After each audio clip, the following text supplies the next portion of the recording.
Low po. So, ito pong IR 15348 outdated flipbook. So, ayan, updated na po yung flipbook namin. So, dito naman po sa IR 15857.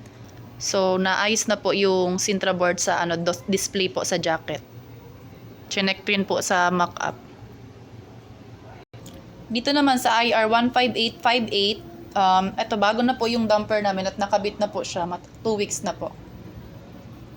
Dito naman po sa IR 15861, mga for pull out na all display at yung mga damage po and may mga stains. Ayan po, naka-ready po. So, bali, ang gagawin dito, sir, tinitipon po namin para at least isang beses lang po magpadala. Isang expense lang. So, same din po dito sa IR 15861 na ipo-pull out na monitor with defect. Sasama din po to sa pull out. And ito rin pong IR 15859. So, ayan. Lagyan na po ng price.